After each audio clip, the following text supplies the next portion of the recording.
Kate was a 30-year-old woman who had recently returned from 4 years living in the East, working in refugee communities with her Tibetan husband. Although she'd grown up in Lancashire, she was living in Swansea, South Wales, working full-time in a hostel with homeless people when she became pregnant with her first child in July 1994. Sheena was an experienced community midwife with experience of home birth and 10 years in a maternity home with no medical cover. For Kate, choosing a home birth seemed quite normal. She was born at home, as were her siblings. Her mother is Dutch, and so home delivery did not seem so unusual. She had read up on the subject and had direct experience of how things can be in hospital. I was by my younger sister's side in Galway General when she was taken for an emergency caesarean, the direct result of over-intervention. For Sheena, home birth was the ultimate practice for the use of her midwifery skills. More than this, her desire to assist women in their choice was and still is her passion. I had worked in a GP maternity home where there was no intervention and had seen the benefits that brought. Kate received her antenatal care in Swansea, where she was booked in for a home delivery.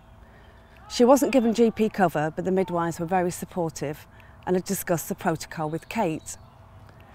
However, in Swansea, the home was attached to a hostel where Kate worked and not the ideal place to be with a new baby.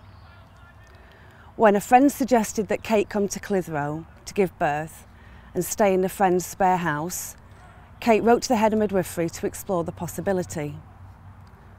At Christmas, she met with one of the team who confirmed that they would support her choice to have her baby at home. In the last month of the pregnancy, Kate moved up to Clitheroe and met Sheena, who was going to provide her care. Sheena had been asked to care for Kate by her manager, who had read Kate's letter out during a team meeting. Sheena and I clicked right from the start. She was so open and respectful and interested in me as a person. I trusted her. I was delighted that she would be with me on this amazing journey into motherhood. I sat on the floor in Kate's home and she offered me Tibetan tea. Kate told me her story of her pregnancy so far and her desire to birth at home. It was Kate's first baby and she was so excited. I didn't meet Chippy, her husband, but heard all about him, and I felt privileged and happy to be their midwife. I told Kate that I'd try to be available for the birth by being on call for the 3 to 4 weeks as necessary. Normal procedures and protocols were followed. There wasn't much discussion about the choice of home delivery, as the decision had been made in Wales and discussion had taken place there. I didn't think to ask lots of questions about travel times and distances to hospital. I assumed that if the midwives were happy to take me on and had done the same for other women, it wasn't an issue. I didn't go into any great detail about distance from the hospital, etc., as I rightly or wrongly assumed that Kate knew how far the hospital was. It wasn't my practice to do so, as I had worked in a maternity unit for 10 years that was quite near to where Kate lived, and transfer hadn't been a problem. Kate wanted a home birth. She was very healthy and happy and ready to meet her baby. Kate called Sheena the morning she went into labour and she attended shortly afterwards. Kate's labour was amazing. She was active and alert, calm and serene, and very excited. Chippy and Lucy, Kate's friend, were present and providing wonderful support. I loved caring for Kate. I remember her movements, her smile, the lambs in the fields outside and the loving touches of her birth partners. She was agile and worked with her labour like a strong, proud woman. When there was spontaneous rupture of the membranes, Sheena performed a vaginal examination to exclude cord prolapse, which was practiced at the time. Kate was standing for the examination and her cervix was found to be fully dilated. The head, however, was above the ischial spines and Kate had no desire to push. Leslie, the second midwife, listened to the fetal heart during the procedure and there was acute, prolonged bradycardia. The emergency services were called. I had felt strong and centred, but now I started to feel powerless. I knew things weren't going as they should, but there seemed to be nothing I could do about it. I tried to remain calm, not to panic, to breathe deeply. It was my first child. I had no experience to measure it against. I looked to you, Sheena, for guidance. You were my anchor. Time seemed to stretch out and slow down. I recall an incredible sense of clarity, but huge waves of fear rising within that. The fetal heart was still 60 beats per minute. My feelings lunged from fear, hope and an urgency to protect. The fear was the strongest sense and increased with each passing second.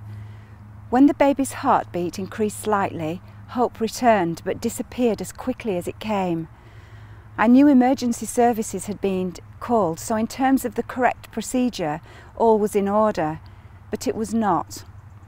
Reality was the person in front of me, Kate, who trusted me implicitly and whom I couldn't help. I'll never forget Kate's eyes looking into mine, searching for something that I found so hard to give.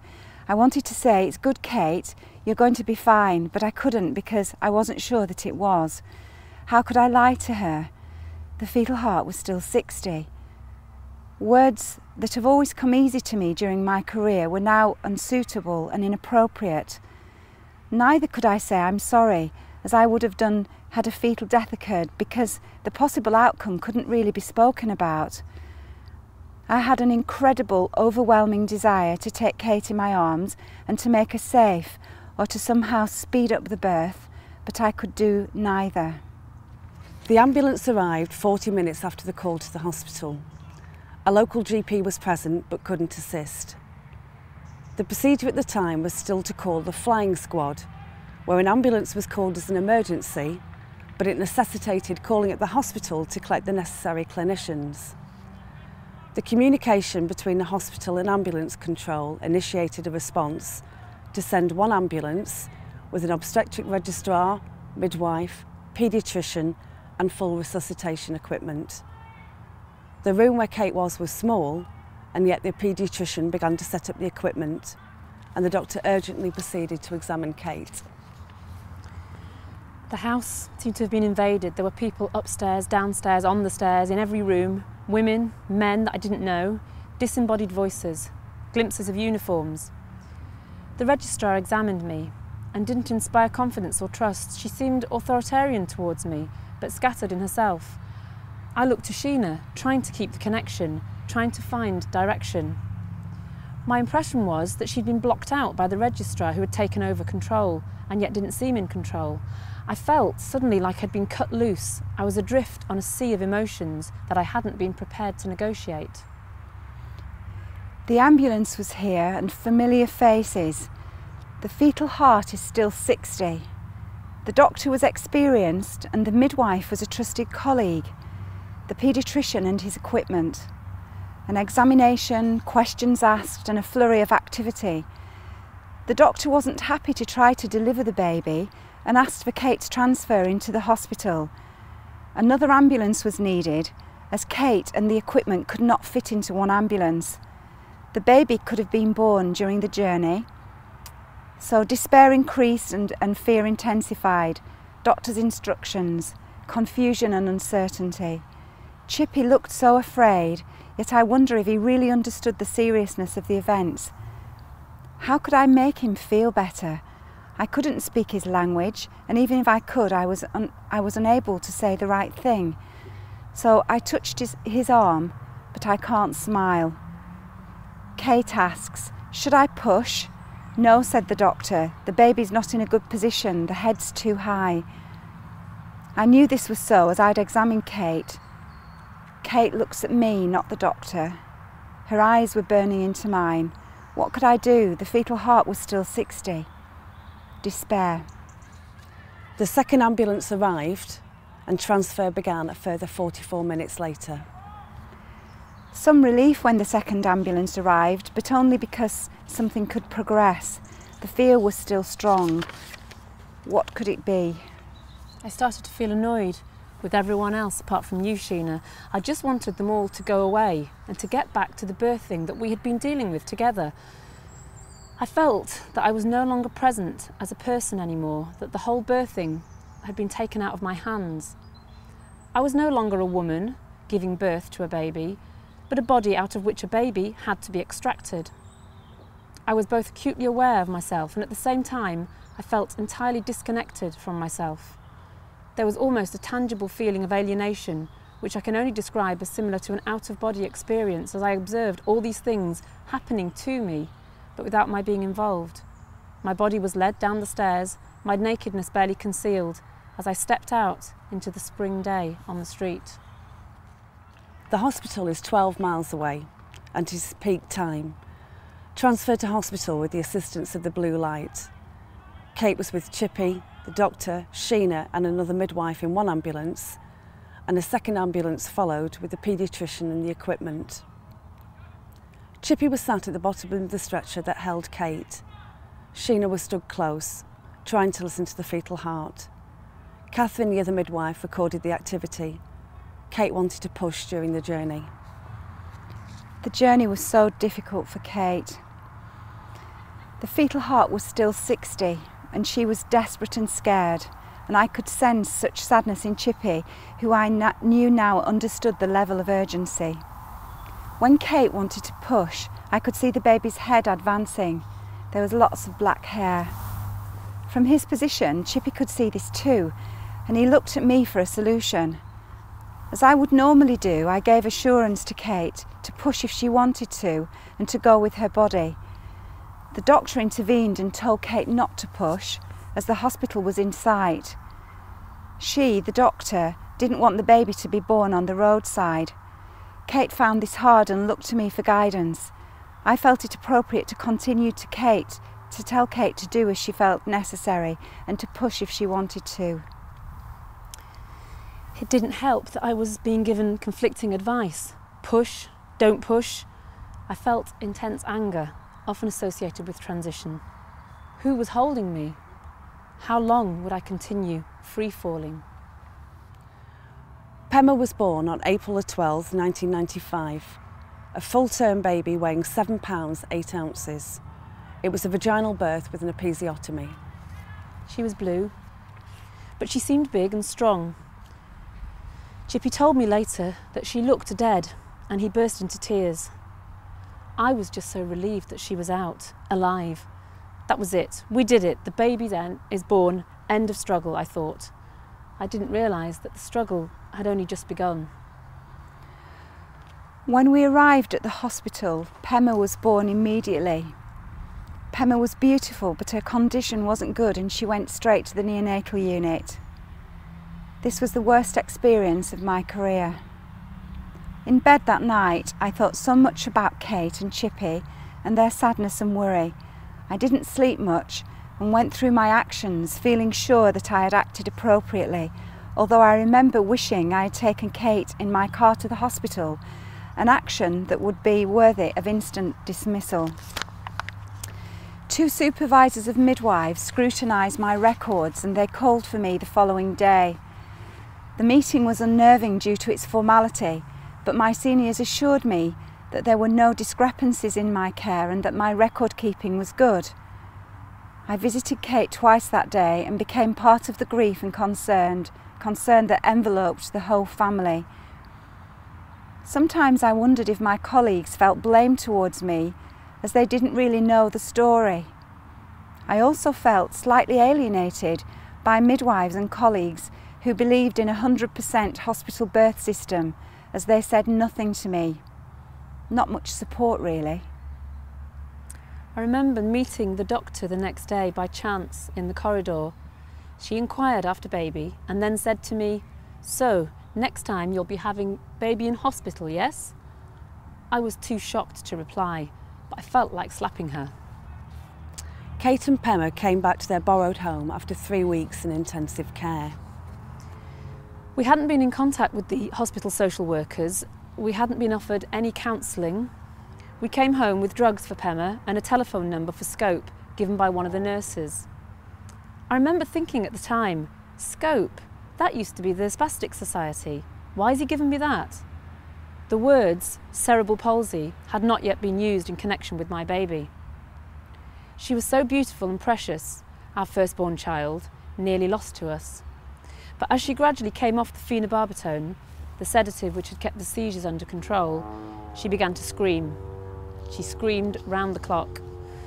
She couldn't be put down even for a second without hyperextending and screaming. She slept in 5-minute snatches, then only if she was being jogged about, and bounced vigorously. Thus began a 3-year round-the-clock marathon. Our arms grew strong, but our spirits grew weak. We became exhausted. There was no let-up. No involvement from social services at this time, no respite care, no professional support, apart from visits to the consultant for scans and checkups, more drugs given to Pema to help her sleep. These were ineffective, and that was when the epilepsy started, leading to more drugs, a cycle of trial and error. Over the next year, no one addressed the emotional side of what we'd been through and continued to go through. We were just expected to cope.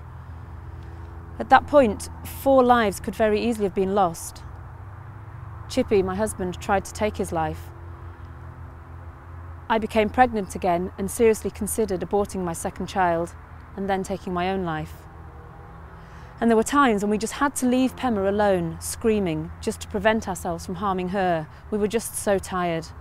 We couldn't see a way forward, and no one really knew how things were for us. My work location had changed, but I stayed in touch with Kate and her family. My desperation continued, seeing the distress and despair of this young family. What could I do? 18 months after Pema was born, Kate had another baby. There were medical reasons why I couldn't opt for a home birth this time, even though the system for transfer to hospital had been changed. I requested permission for Sheena to deliver this baby. I wanted to do it with her by my side again. I wanted it to be a shared experience which could help us both, and it was. I think it was at that point that I reconnected with some of my own inner strength. It was important for me to be asked by Kate to care for her when she was pregnant with her second child, and it gave me hope and confidence in myself as a midwife. Some 2.5 years after Pema's birth, Kate and her family were at a charity event for disabled children. A solicitor who was a personal friend of Jane, the charity founder, was speaking at the event on the litigation process.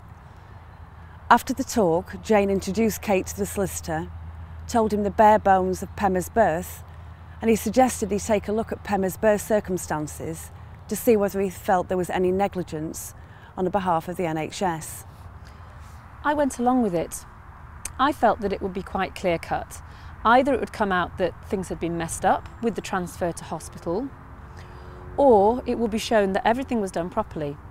It seemed a good idea to have someone independent just look at the facts. I was still very upset about things. I used to burst into tears in shops and at meetings whenever Pema was mentioned, really.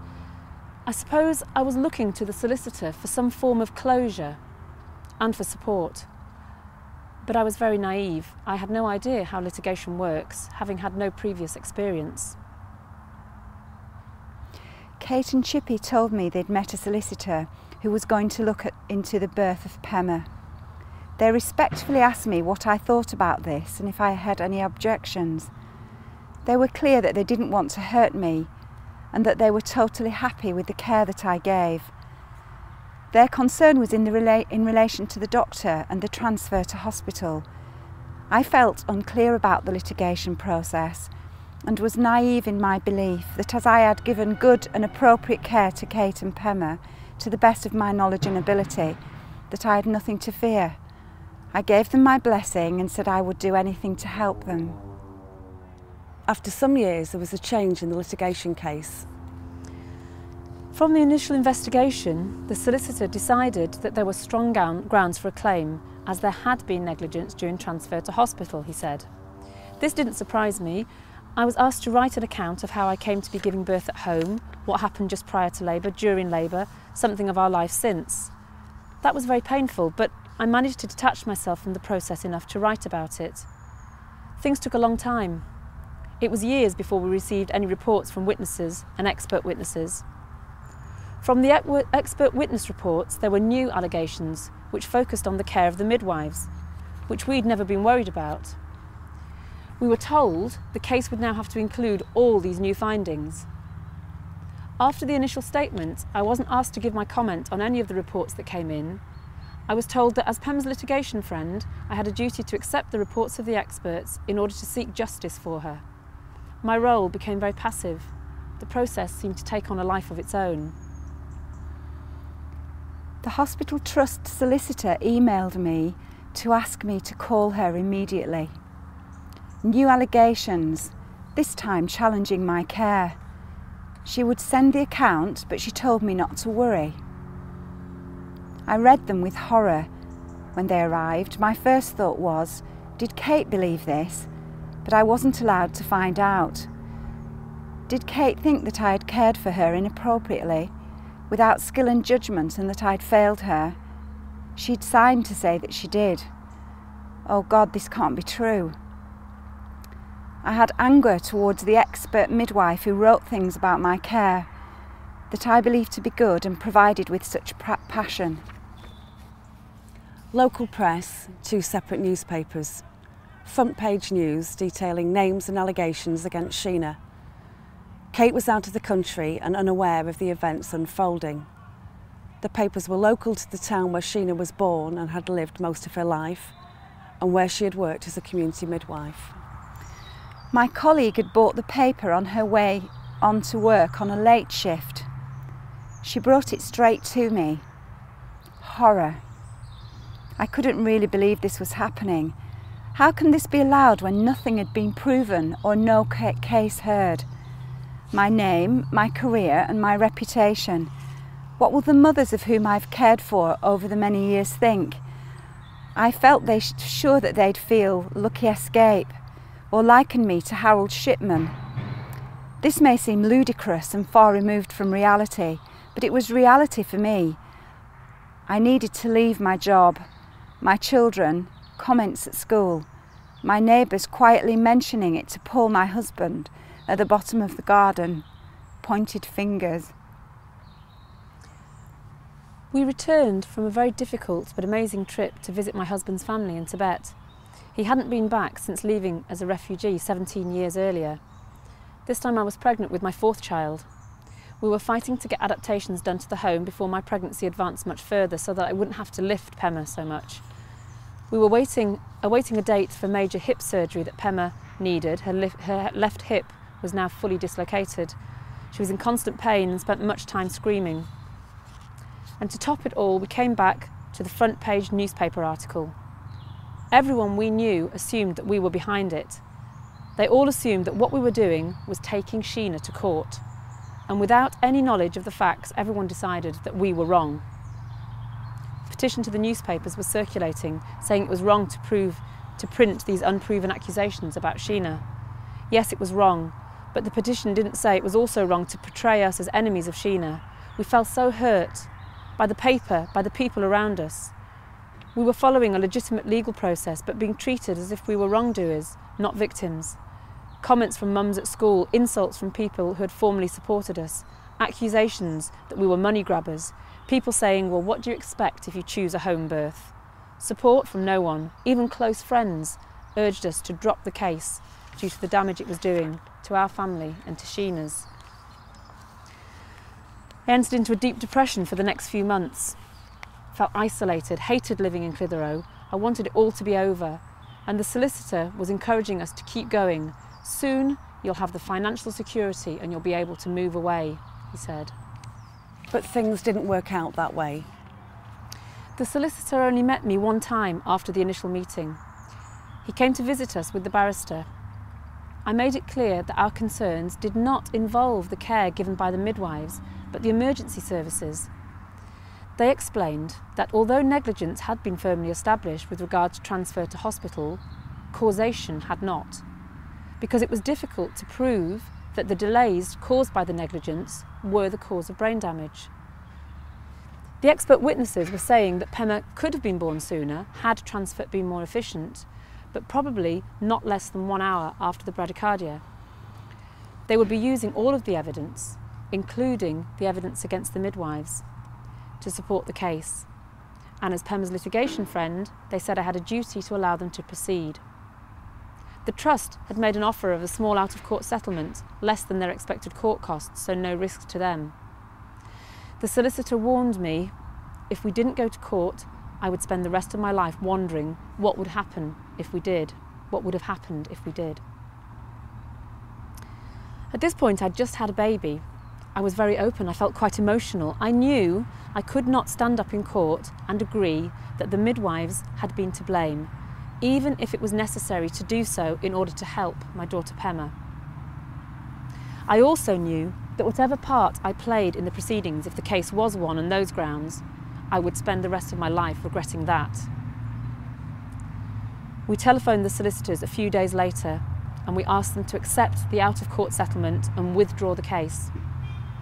The trust then withdrew the offer of the settlement and it had to go to appeal.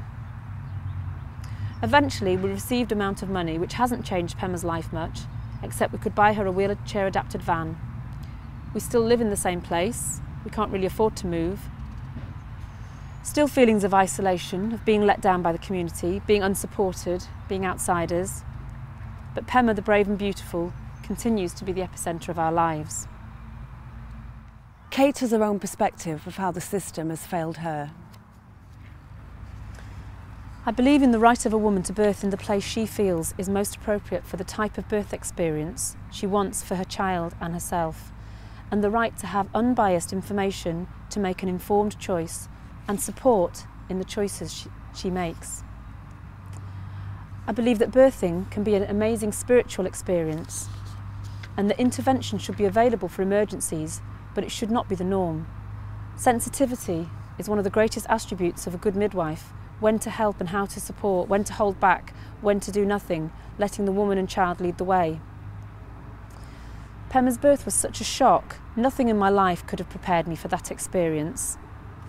But I think the shock waves which have coloured my whole life since then could have been managed better, and I could have had support in integrating the experience, rather than feeling I'd been left with a huge open wound. I lived with anger just below the surface for many years. There was no real closure of the events of the day that Pema was born. I had expected the litigation process to clear things up and allow me to find the type of resolution that no one else had allowed. Because apart from the legal system, no one was looking at Pema's birth at all, not even from the point of view of how it affected us as a family, or me as a woman. But that legal process made things less clear, it muddied the waters, confused me even more, and I was left still with no resolution or closure, just a load of new issues to deal with. We'd felt abandoned by the services that should have supported us. We were then taken on a desperate journey through the process of litigation, which promised a way to escape from some problems that we'd been left with, but which ultimately only added to the problems. I feel we should never have had to go through that process. Justice seems to be a game in which you have to play dirty if you want to win, and we became pawns in that game, so it took a certain amount of moral courage to get out of it when we did.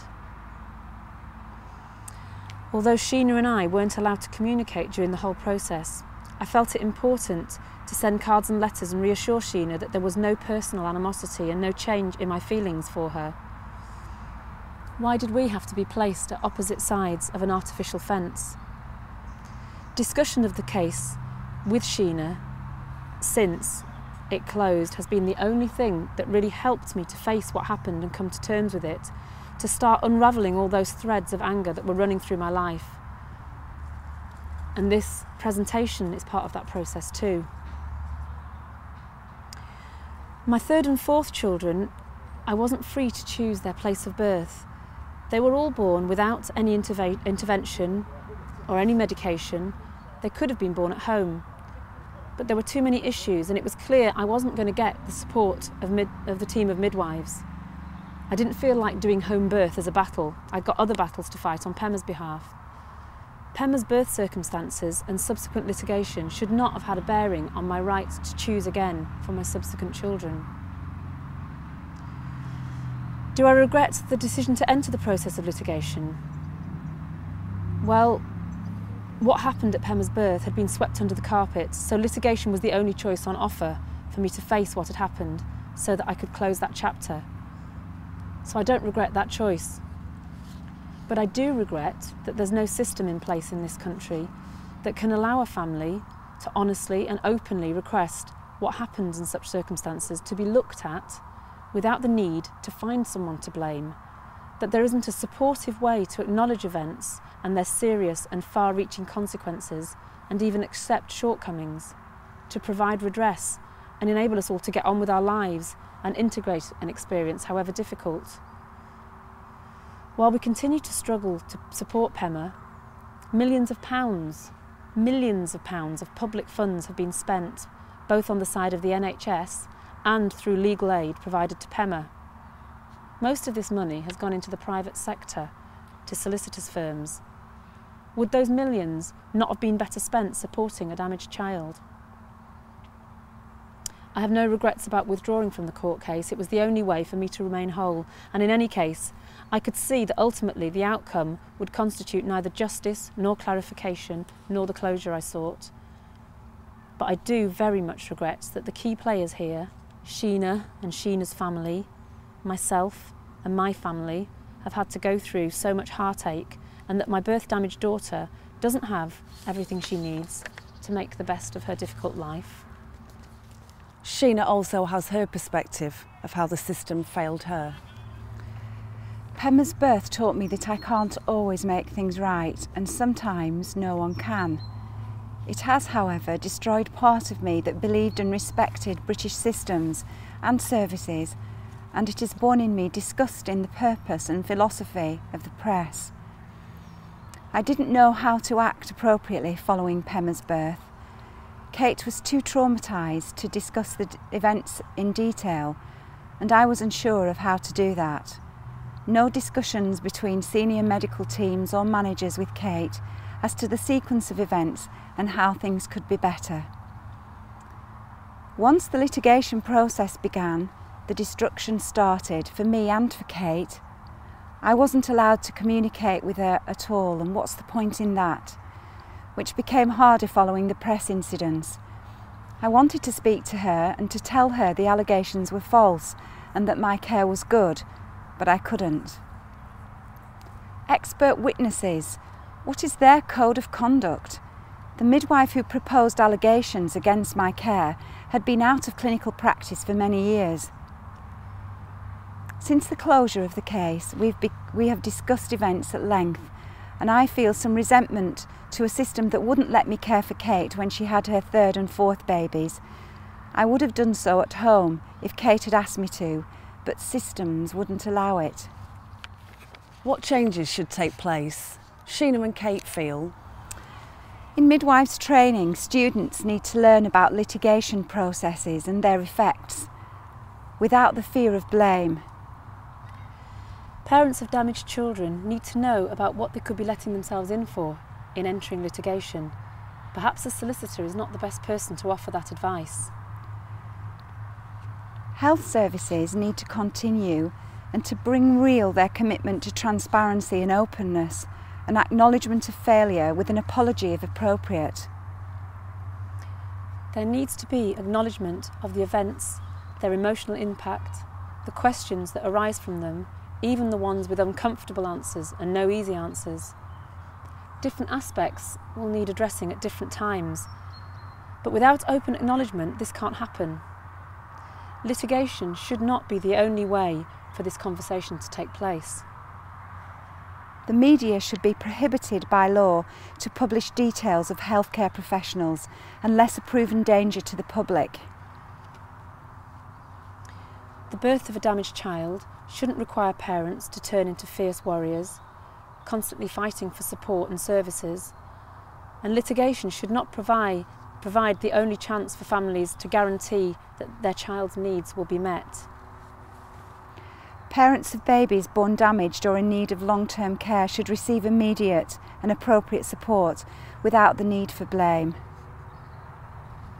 And those who work in the media, perhaps they should be trained to understand their moral responsibility to the individuals whose lives they can ruin. It seems to us that women are losing out in all this, and solicitors are the only ones to gain. And yet, due to Kate and Sheena's belief in each other, and in spite of what has happened, they have travelled a full circle. I trust and respect Sheena as a midwife and friend. Given the right circumstances, I would have no hesitation in asking her to support me in delivering a baby at home. I would advise my own daughters that given the right circumstances, home is the best place to bring your child into the world. I still believe in home birth, and I supported my daughter in her home birth choice recently. My philosophy is clear that women must do as they feel and be given an unbiased evidence-based information to make their choice. Kate and her family are an important part of my life, and I will always feel privileged to be part of hers.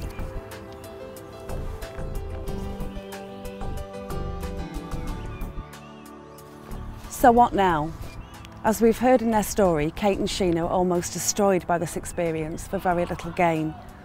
And although Sheena and Kate are back together again, the litigation system continues to drive women and midwives apart.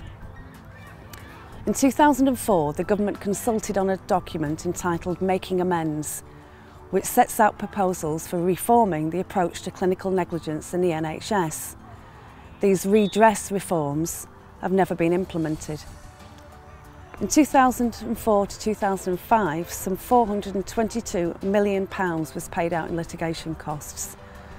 An example of how costs can run up so high is that Kate's case took 8 years to complete, and her solicitor charged her £100 every time he phoned her.